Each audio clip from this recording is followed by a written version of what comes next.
महिलेला बाळ होत नसल्यामुळे त्यांनी अमरावती शहरातील वात्सल्य हॉस्पिटलमध्ये उपचार सुरू केले होते। डॉक्टरांनी 5 डिसेंबरला महिलेचे हॉस्पिटलमध्ये एंट्री करण्यात आली। त्यानंतर 3 दिवसानंतर सोनोग्राफी करण्यात आली। त्या रिपोर्टमध्ये गर्भपिशवीत ब्लॉकेज असल्याचे सांगण्यात आले। त्यानंतर उपचारादरम्यान एकाएकी पेशंट सिरियस झाला। त्यानंतरही रुग्णालय प्रशासनाने नातेवाईकांना याची माहिती दिली नाही। केवळ रुग्ण सिरियस असल्यामुळे दुसऱ्या रुग्णालयात हलविण्यासाठी एका फॉर्मवर सिग्नेचर घेऊन बाहेर काढल्याचा नातेवाईकांचा आरोप आहे।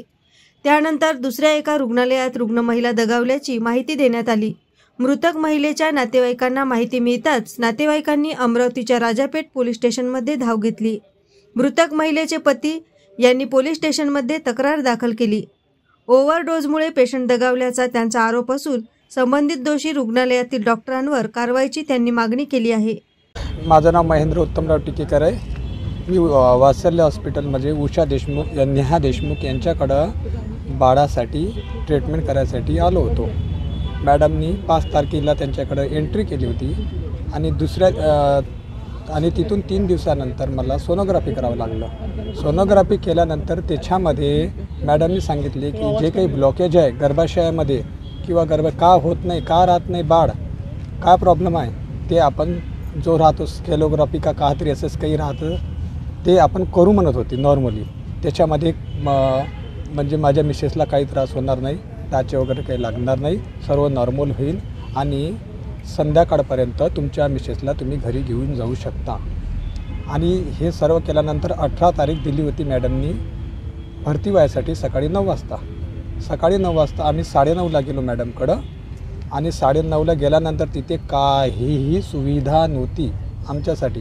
गेल्यानंतर अर्धा तास आम्ही बाहेर बेंचवर बसलो, तिथं काही ऑपरेशनची तयारी झालेली नव्हती आणि तरी बेडची तयारी केल्यानंतर 9चा टाईम दिल्यानंतर 3:30 वाजता ऑपरेशनसाठी माझ्या मिसेसला कांचन महेंद्र टिकेकर हिला ऑपरेशन थिएटरमध्ये नेल्यानंतर तिथे जे काही म्हणजे इथून आमच्यासमोर गेल्यानंतर सर्व काही नॉर्मल होती, तिला काही प्रॉब्लेम नव्हतं, कशाचाच प्रॉब्लेम नव्हतं।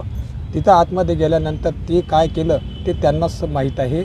आणि हे सर्व झाल्यानंतर आम्हाला काही सांगितलं नाही। तिथं धावपळ चालू होती, कशाचं धावपळ चालू होती हे आम्हाला विचारलं नाही की पेशंट सिरियस आहे की काय आहे, असं काही आम्हाला विचारलं नाही। आम्ही असल्यावरही तिथे आणि पेशंट सिरियस झाल्यानंतर तेव्हा आम्हाला तिथे आतमध्ये बोलावलं की तुमचा पेशंट सिरियस झालेला आहे आणि ओव्हरडोज झाल्या कारणानं बॉडी आता मेंटेन करत नाही आहे, त्या कारणानं तिला दुसऱ्या दवाखान्यात हलवावं लागेल। आणि मॅडमनी माझ्याकडून सही घेतली की या फक्त दुसऱ्या दवाखान्यात हलवायचं आहे आपल्याला, हे सही दिलं। आणि पेशंटची परिस्थिती खूपच नाजूक होती, नाहीच्या बरोबरीच होती।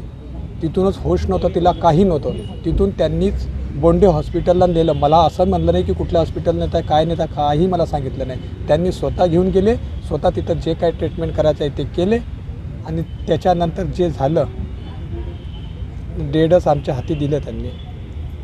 तुमचा काय आरोप आहे तुमचा? माझा आरोप हे आहे की त्यांनी ओव्हरडोज दिलेला आहे ऑपरेशनच्या दरम्यान, त्या कारणाने तिला रिएक्शन झालेलं आहे। आता तुमची काय मागणी आहे? माझी एकच मागणी आहे, तिला शिक्षा व्हायला पाहिजे।